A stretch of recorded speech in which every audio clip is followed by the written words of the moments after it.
Boa tarde a todos os participantes, todos os cursistas que participam do nosso curso de alfabetização integral. O curso está fazendo muito sucesso, com uma participação intensa de mais de 1.000 cursistas que já estão integrados aqui na plataforma, participando ativamente. Já tivemos 3 formações, hoje nós temos a 4ª formação, e a formação de hoje, eu vou pedir até para passarem, adiantarem uma tela, a formação de hoje é com a professora Silvia Sueli Amaral. Desculpa, gente. Mas eu gostaria, antes, de fazer aqui um agradecimento, uma apresentação da nossa intérprete, que é a Elis, dizer que eu sou Maria Helena Guimarães de Castro, muito gripada, saindo de uma gripe que não acaba. Hoje eu estou com um vestido, uma camisa, acho que é roxa, se não me engano, não tenho muita certeza que cor é essa. Sou cabelo castanho, pele branca, e estou aqui para introduzir a vocês a formação de hoje, a 4ª formação. Antes disso, eu gostaria de apresentar um balanço da 3ª formação síncrona, que foi feita no dia 18 de abril. O tema foi letramentos e multiletramentos no processo de alfabetização. A professora Roxane Roxo fez uma apresentação muito boa, excelente, tratando da democratização da leitura, dos multiletramentos e gêneros digitais, o que são esses gêneros digitais, quais as suas implicações, como trabalhar os novos letramentos. Ela também abordou os protótipos de ensino para os multiletramentos, o webcurrículo, as exigências e protótipos de ensino para os multiletramentos, protótipos didáticos. Tratou também das grades de protótipos, por exemplo, protótipos por ano, né? E um exemplo, no primeiro ano, ela abordou a esfera artístico-literária. Enfim, essa apresentação foi excelente, ela está disponível para vocês e com material também disponível. E hoje nós temos a 4ª formação. Essa 4ª formação será apresentada pela professora Sueli Amaral, que já está na tela. Muito obrigada, Sueli, pela presença, uma honra, muito bom estar aqui com você. A professora Sueli Amaral, ela é graduada em Letras pela Universidade de São Paulo, tem mestrado e doutorado em Educação na PUC de São Paulo, é professora universitária, tem também, além de professora universitária, tem dado consultorias muito, muito intensas na área de alfabetização e tem colaborado com os projetos de alfabetização do Instituto Ayrton Senna já há muitos anos, há mais de 10 anos, pelo que me contaram. Então, é um prazer estar aqui recebendo a professora Sueli Amaral, que vai hoje tratar. Podem colocar, por favor, a primeira tela aí na frente da professora Sueli Amaral, vai tratar da alfabetização integral com as etapas de alfabetização. Eu passo, então, a palavra à professora Sueli Amaral, mais uma vez, agradecendo, professora, a sua presença aqui. Muito obrigada. Uma boa aula a todas e todos, e que continuemos assim, aprendendo muito com os nossos colaboradores e palestrantes. Muito obrigada. Obrigada, professora. É uma honra para mim estar aqui também. Agradeço o convite, agradeço os participantes e agradeço a oportunidade de falar sobre a alfabetização, que é um tema que nos toca tão de perto a todos. Obrigada. Vou passar aqui. Começando aqui, né? Os fundamentos da alfabetização. Então, o professor de alfabetização tem em comum, né? Do primeiro dia de aula, tem em comum com o professor que trabalha no ensino médio até o último dia de aula do aluno, né? Em língua portuguesa, o fato de que todos nós trabalhamos com os eixos que estão dados para o desenvolvimento da criança, né, e do adolescente no uso da língua. Desenvolvimento no uso da língua oral e aprendizagem no uso da língua escrita. Então, os eixos que temos para trabalhar oralidade, leitura, produção textual e análise linguística, tem como objetivo, né, ao final da escolarização, ter um aluno proficiente no uso da língua. Dentre esses eixos, eu selecionei para a gente conversar hoje leitura, porque leitura é uma macrocompetência que atravessa todas as áreas, né? E da leitura, do conhecimento de leitura, decorre a eficácia mesma do percurso escolar do aluno, né? Decorre o sucesso do percurso escolar do aluno, uma vez que dificuldades no campo da leitura vão impactar a aprendizagem, né, por todo esse processo. Então, falamos em leitura e começamos a refletir sobre esse conceito, inicialmente dissociando a ideia de compreensão e leitura. Nós estamos acostumados a falar em compreensão leitora e não lidarmos muito o que é um e o que é outro. Na verdade, compreensão tem a ver com funções cognitivas, compreensão tem a ver com habilidades que diz respeito a lembrar, raciocinar, pensar, enfim, resolver problemas, desde problemas mais simples, como atravessar uma rua, até problemas mais complicados e grandes. Mas a compreensão está para além da leitura. Compreensão pré-existe a leitura, enfim, uma pessoa que não lê, né, ela compreende perfeitamente bem, e a relação entre compreensão e leitura tem a ver com o quanto eu sei do texto escrito. Então, aqui nós vamos falar em compreensão leitura. Lembrando que a gente precisa botar reparo, quando nós temos um problema na área de compreensão leitora, nós temos que olhar com atenção se o problema diz respeito à compreensão no geral da criança, se o problema diz respeito a uma dificuldade específica na área de aquisição da língua escrita, ou se o problema diz respeito a ambos, né, para a gente intervir o mais rapidamente possível. Aqui, eu trouxe uma tela, né, em um exemplo de um texto que eu estou supondo que grande parte das pessoas que falam português não conseguem ler, né, não conseguem ler nessa língua, e o quanto é difícil para a criança, ao entrar na escola, se deparar com um texto que ela não tem a menor ideia de por onde ela caminha.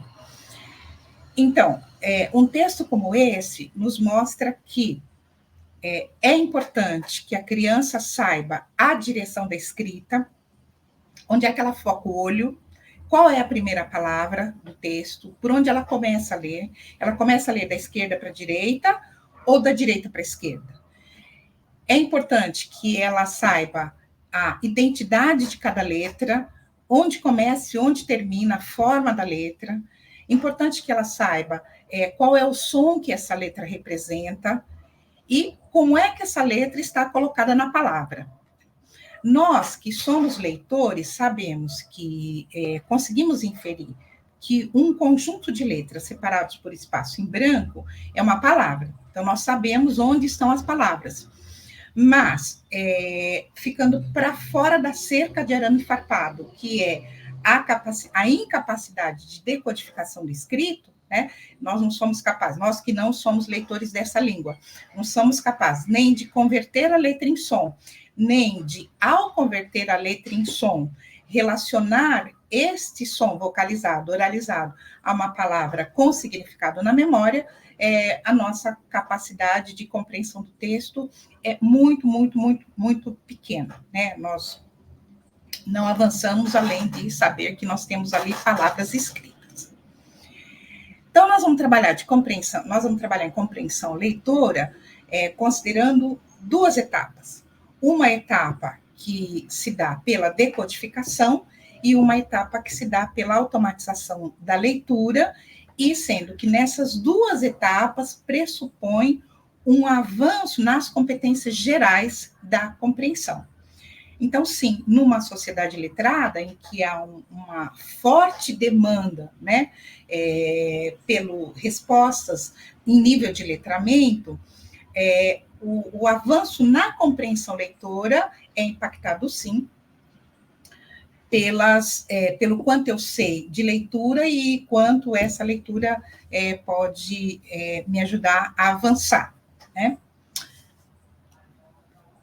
Aqui, então, eu tenho os dois níveis, né? Então, um primeiro nível de compreensão leitora passa pelo reconhecimento de palavras, e esse reconhecimento de palavras, ele passa pela consciência fonológica, decodificação, reconhecimento visual de palavras familiares, em seguida pela capacidade de precisão, velocidade e automaticidade da leitura.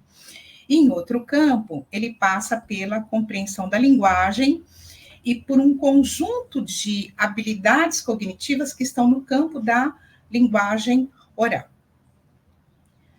Aqui, então, nós temos uma imagem que, de certa forma, sintetiza, né, esse conhecimento.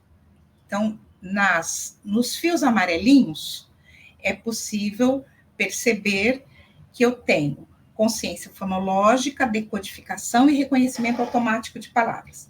Esses fios amarelinhos compõem aquilo que a gente chama de a base, compõem aquilo que a gente chama de a alfabetização propriamente dita. E em azul, os fios azuis compõem aquilo que a gente chama de habilidades no campo da compreensão da linguagem. Então, a primeira delas é o conhecimento prévio, né? E isso está bastante consolidado na nossa prática pedagógica, né? Então, conhecimento prévio, eu tenho que ter uma teoria de mundo para entender o que eu leio. Se eu estou lendo um texto sobre cidades, eu suponho que ali eu tenho ruas e prédios e pessoas. Se no texto me aparecem elefantes, eu automaticamente viro a chave e passo a colocar esse texto no campo da ficção, porque pela minha teoria de mundo, pelo meu conhecimento de mundo, as cidades não comportam elefantes passeando, salvo em casos muito específicos. Um outro campo do próprio conhecimento prévio, que tem que ser contemplado quando eu penso em compreensão leitora, é o conhecimento do assunto.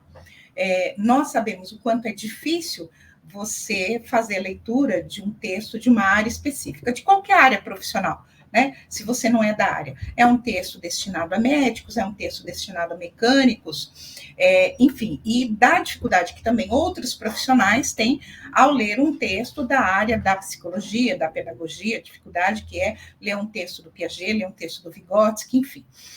Então, para compreender um texto, eu tenho que ter conhecimento do assunto que está sendo tratado, senão minha compreensão fica muito prejudicada. Um outro tópico que precisa ser contemplado nesse processo de compreensão é vocabulário. Ao ler um texto, eu tenho que ter um conhecimento de mais de 90% das palavras, né? Eu tenho que saber mais de 90% das palavras, de forma que eu possa ir fazendo inferências, e aquelas palavras que eu não conheço, eu posso ir pulando e entendendo pelo contexto. Então, sim, se eu estou lendo uma receita e eu leio lá acrescente endívias, eu posso deixar para buscar a especificidade daquele termo e daquele conceito ao final da leitura, porque eu entendi. O acrescente me remete ao fato de uma ação que eu tenho que colocar na receita, e me remete ao fato de que é um dos ingredientes dessa receita.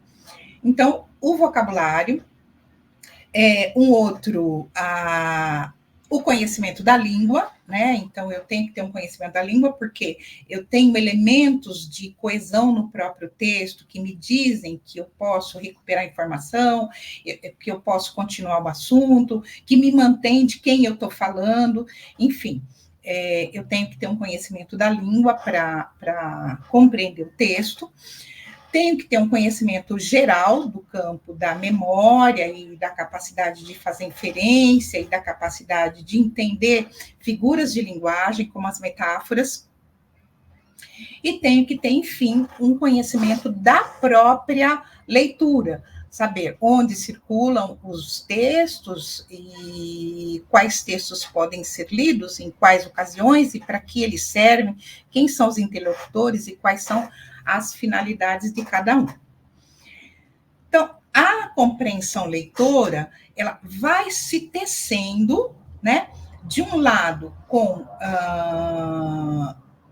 tópicos, né, em uma vertente com especificidades, habilidades que são específicas da língua, habilidades que são específicas da aquisição do texto escrito, e, de outro lado, de habilidades que estão no campo da linguagem oral, no campo das experiências todas, que tem a ver com conhecimento mais largo. Um impacta o outro.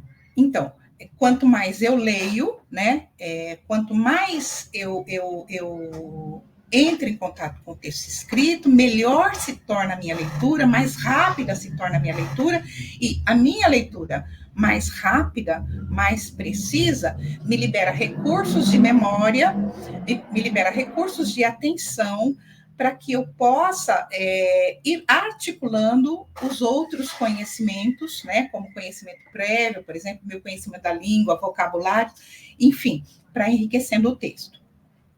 Então, um campo vai, de certa forma, favorecendo o outro, de modo que vale aquela máxima, né? Ler se aprende lendo, e quanto mais se lê, melhor se lê. Vale também lembrar aqui aquele conceito, aqueles conceitos que dizem que aqueles estudos, né, que nos alertam de que a criança que lê pouco, ou pouco acesso à leitura, né, torna essa leitura cada vez mais difícil, e a criança lê cada vez menos, e se ela lê cada vez menos, ela vai estando num ponto de maior distanciamento entre o aluno com mais dificuldade e o aluno com melhor desempenho na escola. Então, a leitura hábil, né, é o entretecimento desses dois campos, e um impacta o outro. Pensamos nas habilidades e nas vertentes, né, que compõem o conhecimento da língua.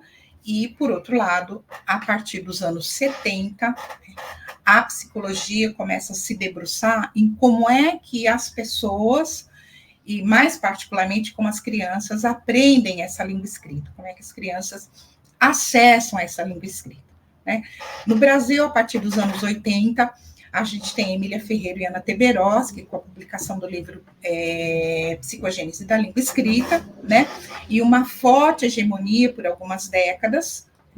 É muito conhecido na escola os estágios da Emília Ferreiro, que preconizam que há um estágio pré-silábico, né, em que a criança não relaciona escrita e fala, há um estágio silábico alfabético e há um estágio alfabético.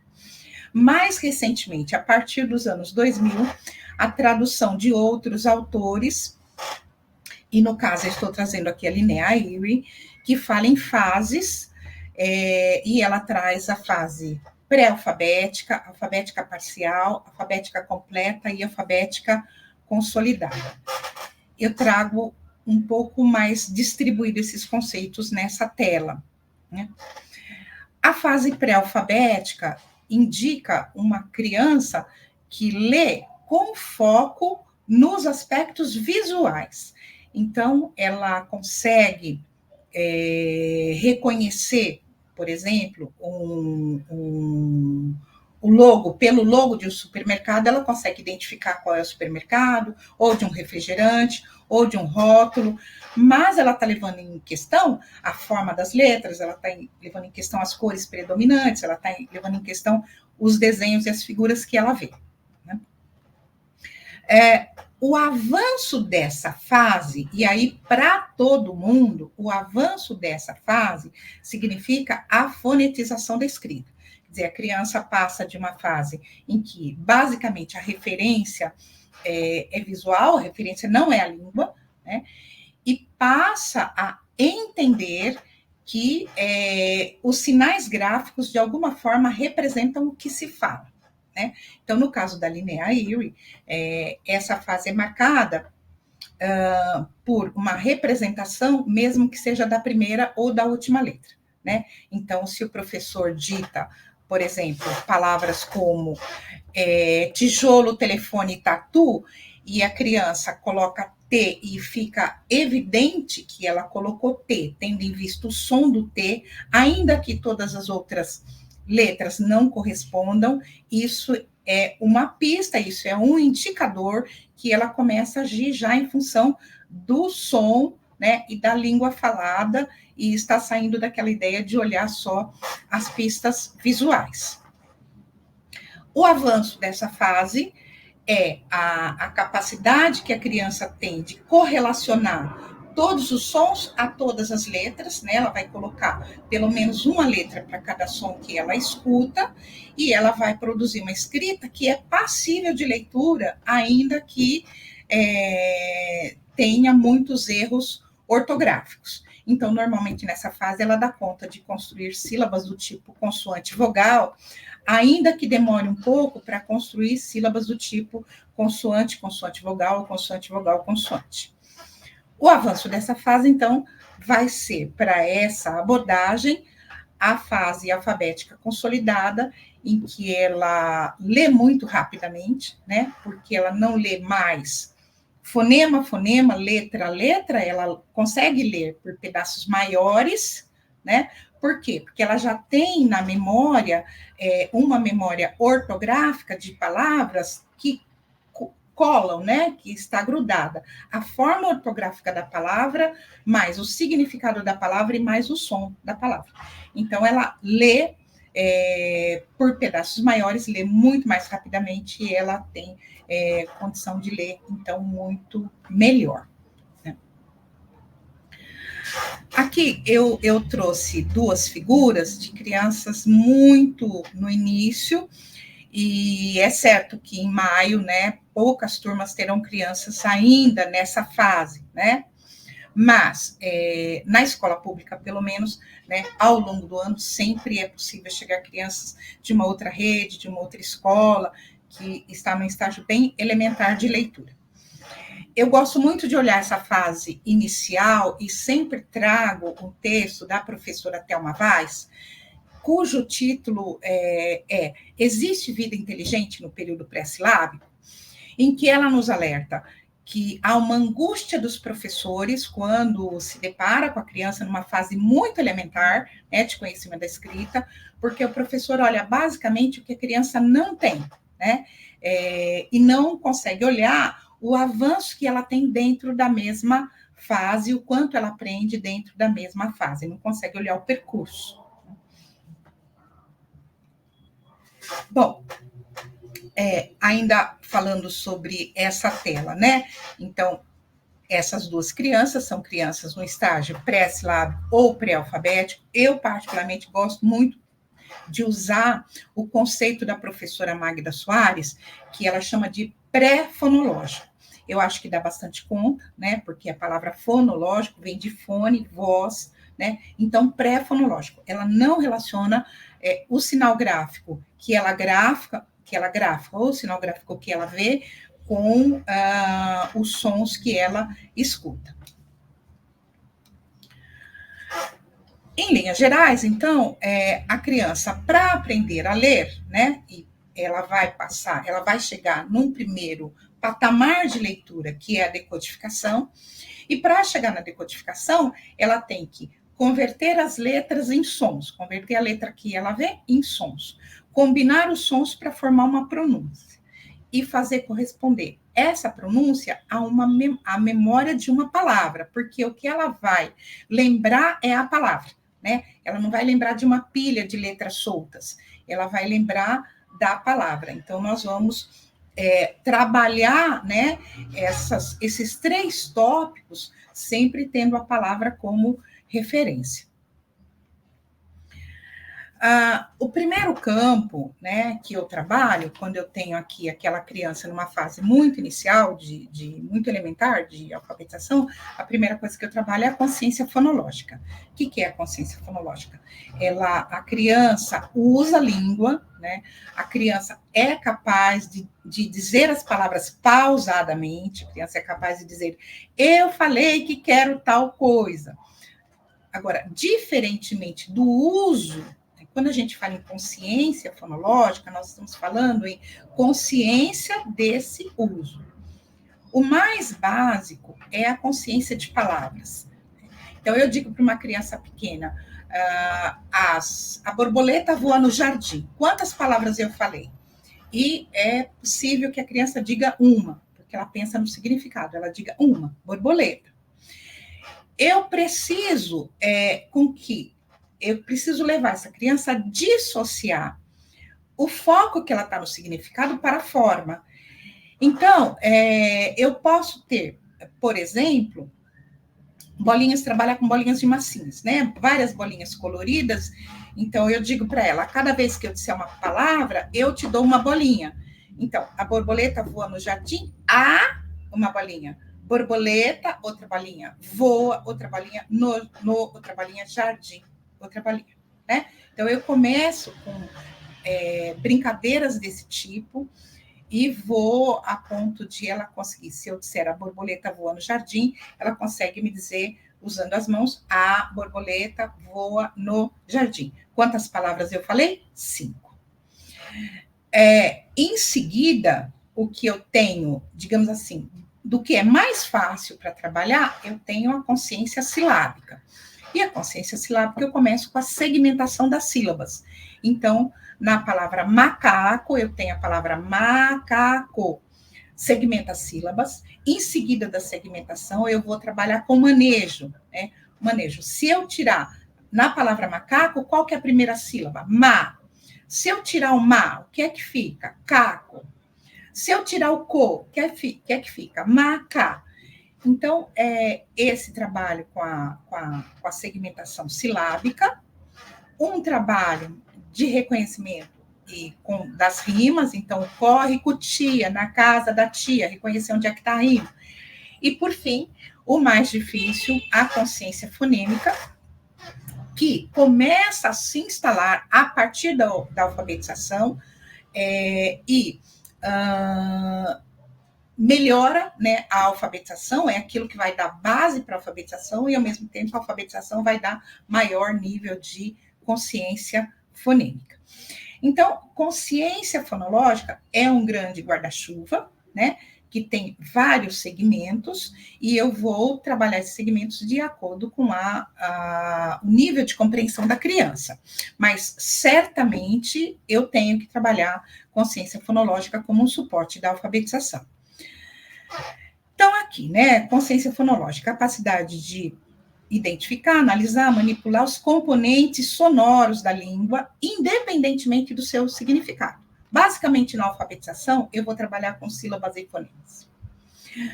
Consciência fonológica é um dos preditores mais importantes da aprendizagem da leitura, Crianças com melhores habilidades de consciência fonológica aprendem mais rapidamente a ler, independentemente do vocabulário, do QI ou do nível socioeconômico.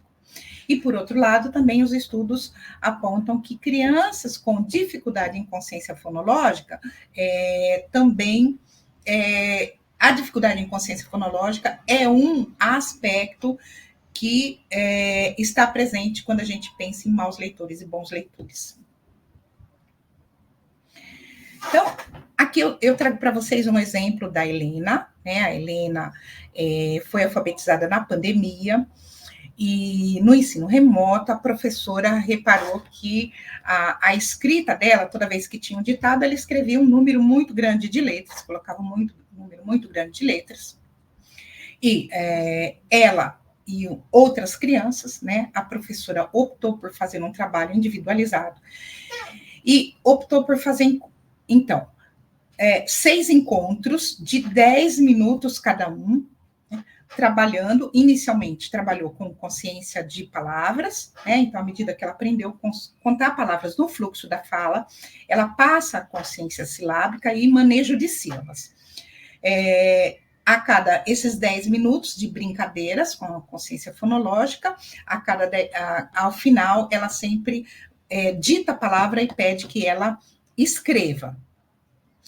Esse registro é do 6º encontro.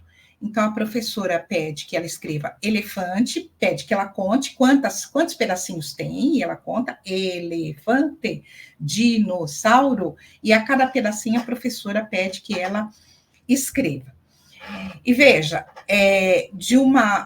um desempenho que ela escrevia, colocando uma quantidade aleatória de letras, muito grande de letras, ao final desse encontro, né, dessa intervenção da professora, nós vemos que ela coloca para elefante, ela conta 4 pedacinhos, ela conta 4 sílabas e ela registra 4 sílabas.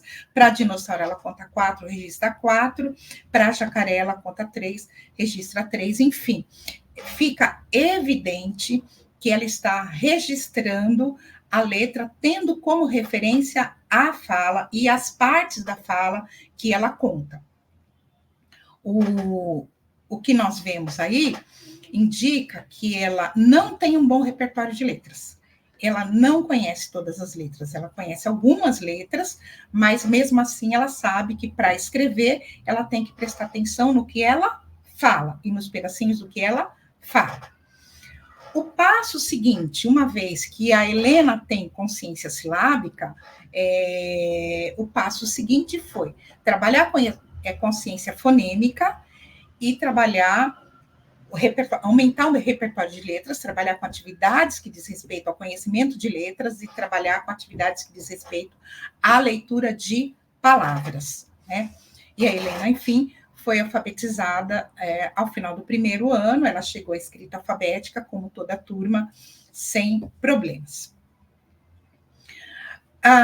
Eu trouxe essa imagem porque muitos professores lembram da importância de estar trabalhando consciência fonêmica nos HTPCs, e lembrando que boa parte dos cursos de pedagogia não tem um curso específico de fonema, e muitos professores foram formados num tempo em que esse conteúdo não aparecia nos cursos. Então, super importante estar trabalhando, né, nas reuniões de HTPC e também estar pensando em atividades específicas de consciência fonêmica que os professores podem estar levando para as turmas. Aqui, então, o professor trabalha a consciência fonológica, né? Ciência fonológica, consciência fonêmica, aí 10 minutos, não mais que isso, 10, 15 minutos por dia, porque ele faz um trabalho com a turma toda, e à medida que as crianças vão reconhecendo os sons, né? O professor coloca a lista na lousa, e isso é super importante, que o professor tem que colocar escrita na lousa para a criança perceber que o que ele está falando, né, é possível estar escrito, faz a leitura em voz alta e segue para um outro conteúdo que é o princípio alfabético. Então, o desenvolvimento da consciência fonológica permite que meninos e meninas acessem a próxima etapa dominada pelo princípio alfabético. O que é? É a habilidade em compreender que existe uma relação entre letra e som, entre fonema e grafema, né? Num sistema alfabético como o português, né? Numa ortografia alfabética como o português, que é construída na base do alfabético, né? Que representa o menor som da língua, que é o fonema, né? Não tem outra forma de alfabetizar se ele não fizer a relação som e letra. Então, ao adquirir o princípio alfabético, a criança é capaz de perceber a junção e de decodificar palavras. Bom, então, em resumo, aqui a gente tem, né, a consciência fonológica, que é esse grande guarda-chuva, a consciência fonêmica, que é o específico da alfabetização, né, que vai ser trabalhada ao longo da alfabetização, então a compreensão de que as palavras são compostas por sons, por fonemas, de que esses fonemas aparecem em várias outras palavras. Então, o professor vai trabalhar, por exemplo, a palavra sacola, o som do s. Então, como é que se produz esse som? Esse som aparece na palavra sacola, aparece na palavra saco, aparece na palavra cebola, e veja que não é a relação com a ortografia, é a percepção do som. Ou o professor trabalha com as crianças, em que lugar eu tenho o som do s? No início, no meio, no fim da palavra. Então, se eu tenho a palavra vassoura, eu tenho esse som no s, no meio. Se eu tenho a palavra lápis, eu tenho esse som no fim. Eu tenho a palavra, ou pedir para localizar, né? Se eu dividir a palavra laço, né? O som do s está em las ou está em so. Enfim, esse trabalho de consciência fonêmica é sistemático, rápido, articulado à escrita, né? A percepção do som sempre articulado à escrita e à escrita de palavras. E aí, além da consciência fonêmica, a consciência grafofonêmica, que é essa relação da letra com o som. Então, o estudante precisa entender que a língua falada é composta de unidades sonoras, que são os fonemas, que essas correlações, né, que fonemas e grafemas aparecem em várias palavras, né? O ma do macaco, esse ma, essa sílaba do macaco, ela aparece também em Maria, aparece também em Mateus, né? E que os fonemas podem ser manipulados em segmentação, as palavras podem ser manipuladas em segmentação e fusão de fonemas. O conhecimento das letras é um conhecimento específico no início da alfabetização. Então, a criança precisa trabalhar a forma da letra, o nome da letra, o som que a letra representa. E perceber que essas letras se conectam para formar sílabas, né? Nós temos uma tradição grande do trabalho com alfabeto móvel, nós temos uma tradição grande do trabalho com rótulos, nós temos uma tradição grande do trabalho com formação de sílabas e do trabalho com nome próprio, que eu vou apresentar já. Então, as letras podem ser trabalhadas em jogos, podem ser trabalhadas no alfabeto móvel, podem ser trabalhadas em palavras ou em textos, né? O importante é o professor reconhecer que no início da alfabetização, a letra não é evidente para a criança. A direção da letra não é evidente para a criança. Ele precisa reconhecer que é tudo muito parecido, é tudo traço vertical e traço horizontal. Um traço vertical com uma barra em cima, com traço em cima é um T, um traço vertical com 2 é um F, um traço vertical com 3 é um E, enfim, é tudo muito parecido. Então, dependendo do nível de conhecimento que a criança tem, o professor precisa, sim, trabalhar o traçado da letra, né? E trabalhar esse traçado da letra de maneira multissensorial, trabalhar com o dedo na areia, né? Trabalhar com giz, uma brincadeira que professores de educação infantil fazem, que é muito produtiva, colocar as crianças em fila, e a criança que está atrás desenha uma letra, e a criança que está na frente deve adivinhar pela sensação nas costas, né, que recebeu nas costas o traçado, deve adivinhar de que letra se trata. As crianças precisam reconhecer as letras e aumentar o repertório de letras. Sem letras, elas não se alfabetizam. Não adianta o professor trabalhar, olha, estou trabalhando todo o alfabeto, né? Então, é muito comum o professor trabalhar o alfabeto inteiro, né? E aí a gente pergunta para a criança, qual é a letra G? E ela tem que fazer A, B, C, porque ela só conhece a ordem, né? Então, não é a ordem que interessa, é a identidade da letra. É ela saber que com a letra F, ela escreve faca e festa, né? Com a letra F, ela não escreve, por exemplo, cachorro, que cachorro ela escreve com outra letra. Provavelmente, como ela conhece a letra K, ela vai usar o nome da letra para escrever as primeiras palavras. Bom, aqui, né? Eu trouxe aqui a importância do nome próprio, que também já é uma forte na nossa tradição, né? E o quanto uma lista de nomes das crianças ajuda a criança no reconhecimento de letras. Então, aqui o primeiro nome é Alexandra, né? E aqui o último nome é Aldar, e olha, o A de Alexandre, o A de Aldar. Então, quanta coisa eu posso explorar trabalhando com o nome próprio.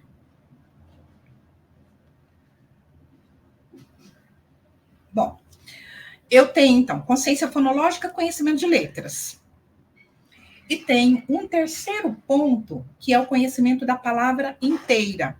O conhecimento da palavra inteira, ele pode ser trabalhado com as cantigas, canções, palendas. Então, o professor coloca na lousa, lê em voz alta, mostrando onde é que está lendo, né? Mostrando a direção da escrita, né?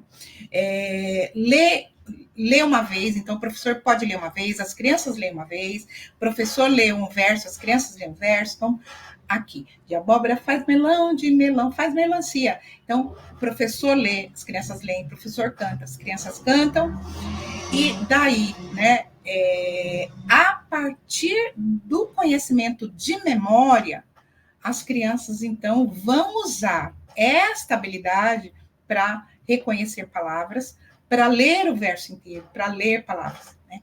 Então, aqui a criança localiza onde é que está escrito abóbora, como é que começa a palavra melão, como é que começa a palavra melancia, onde é que está escrito doce. Enfim, o trabalho com o texto inteiro, aí, esse trabalho com o texto, né, é um trabalho precioso, também para uma outra prática que está na nossa tradição pedagógica, que é a reescrita, né? Então, se a criança não precisa pensar no conteúdo, né, ela precisa pensar na forma apenas para fazer o registro, então o texto de memória é precioso para isso. Então, lembrando que na aprendizagem, leitura e escrita são interligadas, que uma dá força para a outra, tá?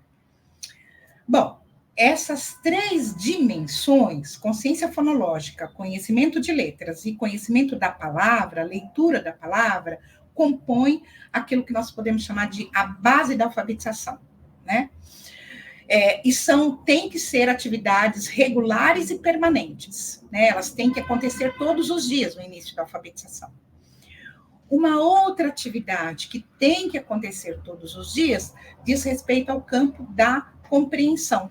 Como as crianças ainda não leem, quem vai levar a criança para esse mundo de pensar a história, de pensar a personagem, de pensar características da personagem, de pensar enredo, de pensar começo, meio e fim, a criança vai para esse mundo por meio da leitura em voz alta do professor. Então, muitos professores dizem assim, olha, eu trabalho uma vez por semana, e aí 40 minutos, né, eu trabalho com as crianças. Não é uma boa prática, né? A gente pensa em 15 minutos de leitura em voz alta, mas são esses 15 minutos que é para organizar a turma, para a criança se acalmar, para a criança prestar atenção, enfim. Porque a leitura mesmo, no começo da alfabetização, é em torno de 5 minutos, mais que isso elas se dispersam. Então, são textos curtos, ou textos que são cortados, né? Eu leio um pedaço cada dia, e nessa leitura é o momento também que eu posso trabalhar a linguagem oral, porque esse momento eu posso, organizando a turma, de forma que a cada dia um grupo fale, né? Então a criança pode se expressar naquilo que também está na nossa pauta do trabalho de oralidade, que é a fala pública. Né? Então, quer emitir opiniões, quer fazer perguntas, quer tentar entender, né, o que foi contado para ela. A leitura, enquanto uma dimensão de compreensão, né, ela traz aquilo que nós falamos lá no início, né, que é o antes da leitura, levanta conhecimento prévio, o durante a leitura, dependendo do texto, se for um texto difícil, o professor monitora se eles estão entendendo, e o depois da leitura, as sínteses que a gente abre para uma conversa com os alunos. E isso num tempo curto, porque eles se dispersam, os pequenos, né, eles se dispersam muito facilmente. Então, um tempo entre 5 e 10 minutos todos os dias. Aqui tem um resumo, né, de como eu caminho para a decodificação, né, na relação letras e sons, né, fonemas e grafemas, princípio alfabético, decodificação. Aqui, quando eu chego na decodificação, eu tenho a criança, então, na chamada fase alfabética, né? Ela já sabe que, para escrever, ela tem que representar todos os sons, né? E quando ela lê, ela sabe que ela tem que procurar converter todos os sinais que ela vê em língua oral, né? Ela sabe que a escrita representa a língua oral, que cada letra está no lugar de um som, que existem regras para junção das sílabas e que estas sílabas formam palavras. A criança chega, então, na fase alfabética, ela pode estar escrevendo galina sem o H, né? Porque ela pode ter domínio das sílabas do tipo consoante vogal e ainda não saber todas as sílabas complexas, né? Ainda não tem uma visão completa de toda a ortografia. Provavelmente, ela chega lendo assim, né? Na decodificação, no início dessa fase, ela lê assim, S-A, sa, S-A, sa, P-A, pá, T-O-T, sapato, sapato. Bom, ela chegou aí. O próximo passo é ampliar conhecimentos do campo da compreensão leitora.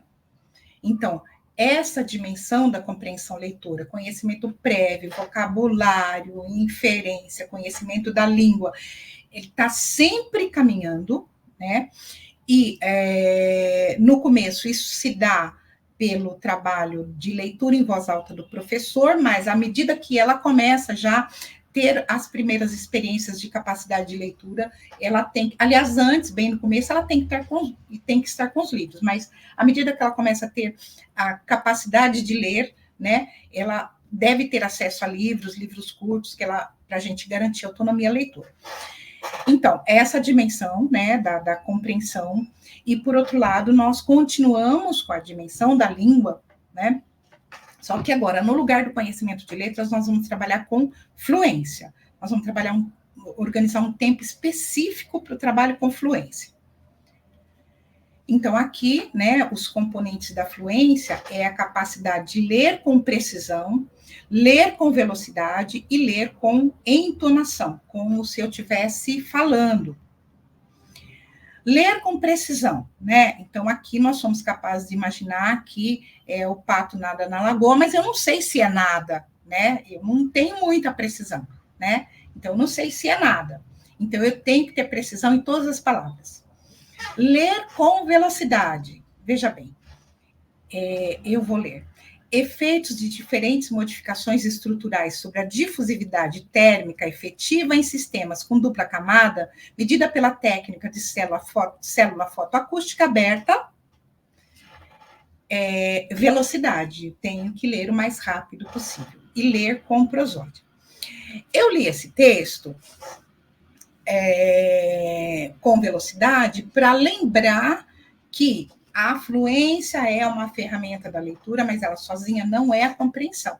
Então, eu posso ler muito rápido e muito bem e não entender o texto que eu li, né?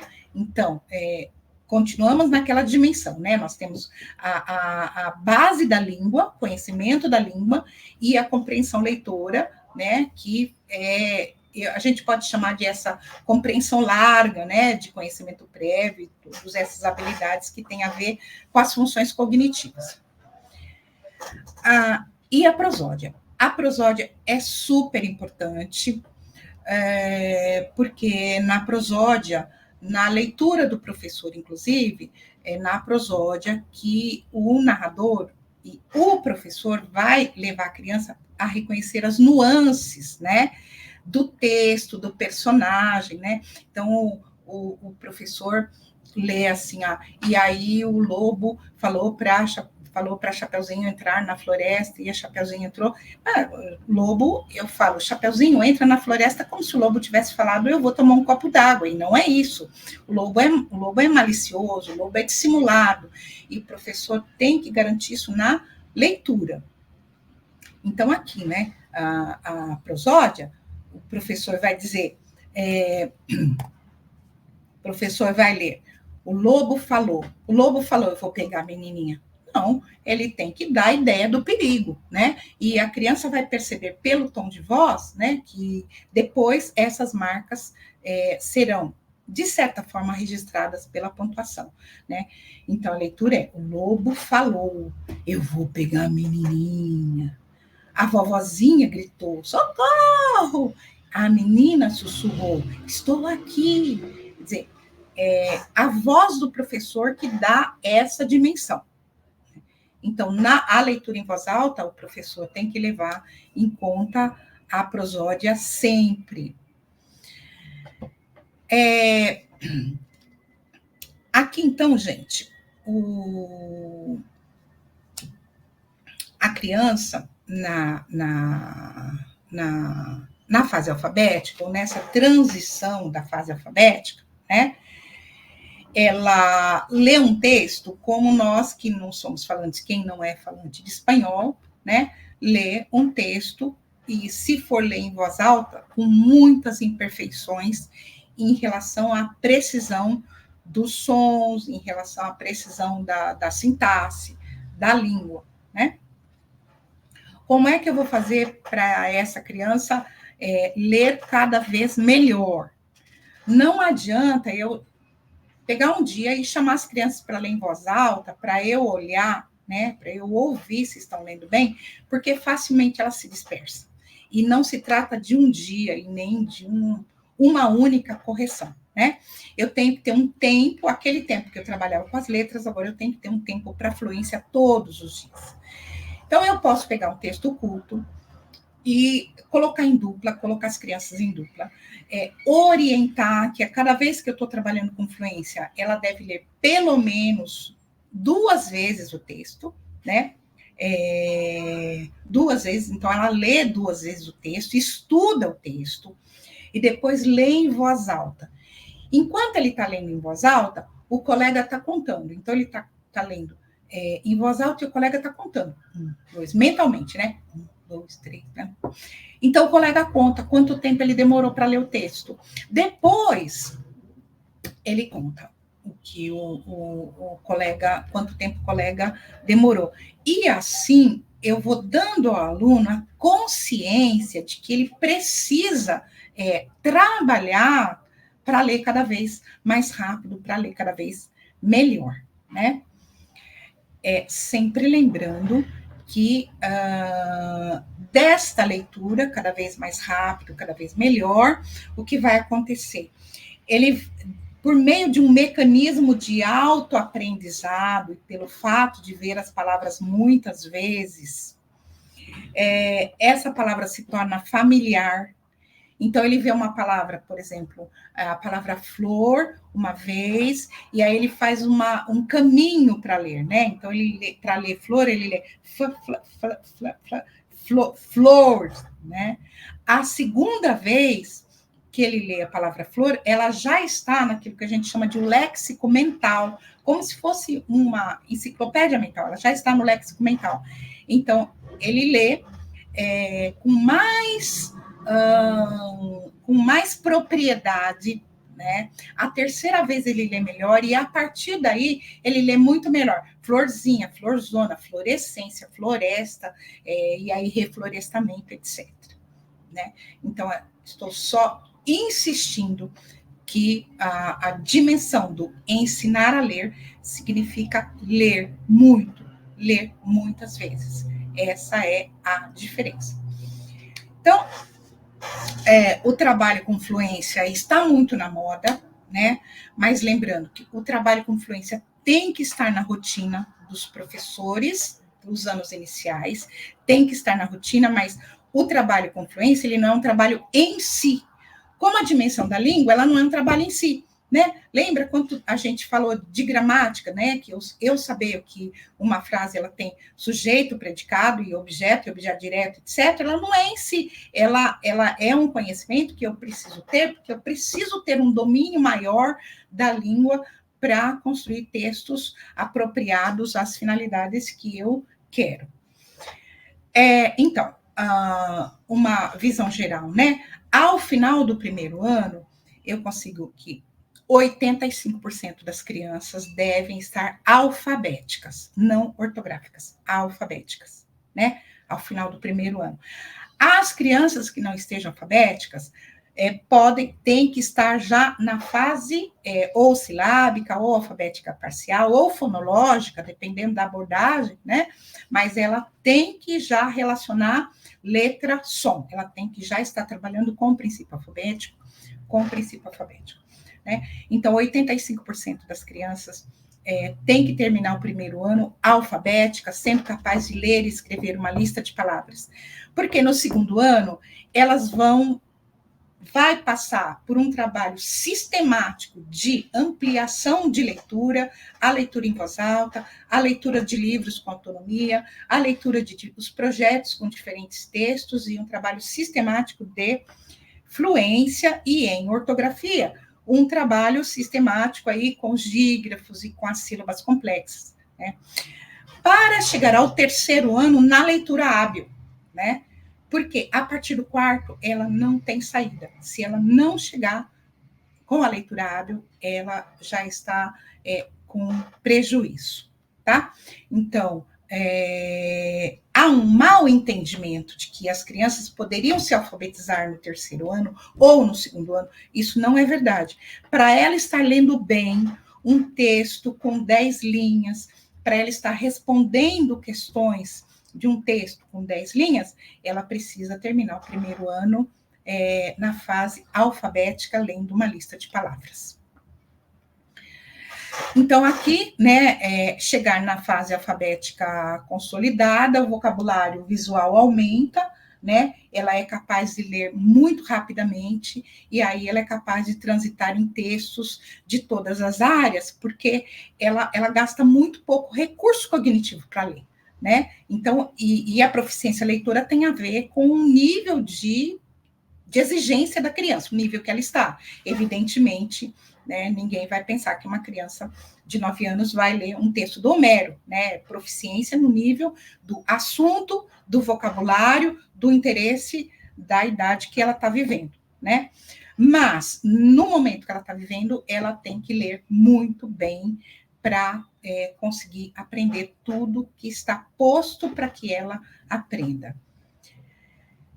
Aqui, então, eu trouxe uma bibliografia, né, uma referência bibliográfica, e dúvidas, né, no que eu puder responder, né, gente, no que eu conseguir responder, eu me esforço, né, vou me esforçar, e aí vocês, por favor, coloquem no chat, eu estou aqui à disposição, tá bom? Muito obrigada. Muito obrigada, Sueli. Excelente a sua apresentação, com muitas sugestões didáticas, práticas, para serem realmente implementadas na escola. Excelente, muito bom. Muito obrigada. Obrigada.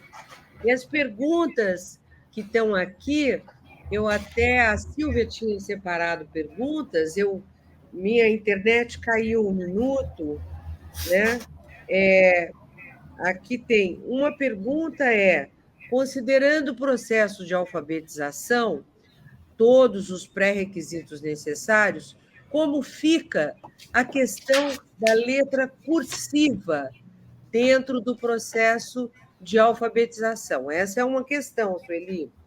A outra questão gostaria que falasse sobre essas bases para a alfabetização, considerando a alfabetização na EJA. Então, Sim. essas duas as perguntas que apareceram. Você quer falar um pouquinho sobre isso? Obrigada. Sim. Então, a letra cursiva. Obrigado pela pergunta, isso me dá a oportunidade de falar sobre uma outra questão que os professores também perguntam. Eles dizem assim, olha, você apresenta ou você fala tudo em pedacinhos, e eu estou falando em uma rotina que tem um tempo que o professor consegue monitorar cada habilidade. Mas eu não gosto de trabalhar assim, eu gosto de trabalhar um texto, e aí do texto eu vou trabalhar todas as habilidades. É possível? Claro que é possível. Desde que, se você estiver trabalhando a letra, você não descuide da compreensão leitora, e se você começar pelo texto, você não descuide de que na alfabetização inicial a letra é determinante, é condição. Então, não é opcional e não é de vez em quando. É condição. E tem que ter um trabalho regular com ela. Há professores que alfabetizam com os 4 tipos de letras. 4 tipos de letras. Há professores que conseguem. Né? Eu não consigo. Mas há professores que alfabetizam e muito bem. Em princípio, eu acho assim, que aprendi com uma professora minha, né, que você deve fazer aquilo que você faz melhor. Quem consegue fazer muito bem, faça. Porque, segundo os teóricos que eu estudo, à medida que você reconhece abstratamente a letra, você reconhece em todas as formas. Então, se você reconhecer um D, você vai reconhecer esse D em todas as formas que ele se apresente, né? Porque você faz um reconhecimento abstrato. Então, é muito mais uma questão de didática, como é que você trabalha e como é que você não se perde, né? Então, não tem problema, né? Reconheceu a letra, se você quiser passar para a cursiva, se você faz isso bem, não tem problema. A base da EJA, né, é a mesma base, considerando apenas a adequação dos textos, né? A adequação dos textos e a adequação dos assuntos, mas o percurso de consciência fonêmica, consciência fonológica, consciência fonêmica, conhecimento de letras, conhecimento da palavra, os textos de memória, reescrita, todos mantêm. Todos se mantêm. Então, espero ter respondido. Eu acho que sim, respondeu muito bem.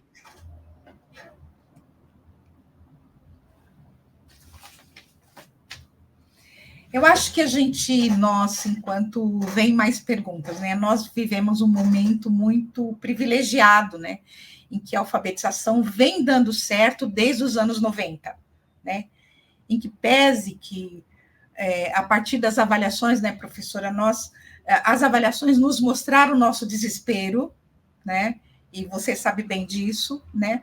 Mas a partir disso, nós também podemos ver coisas muito bonitas sendo feitas, e nós estamos avançando. Então, o que eu acho importante, Sueli, é a sua experiência não só teórica, conceitual, mas a sua prática, né? Porque a prática é que faz diferença, nós sabemos disso, que não adianta ficar só na discussão teórica, método tal, método A ou B, isso é meio que perda de tempo, né?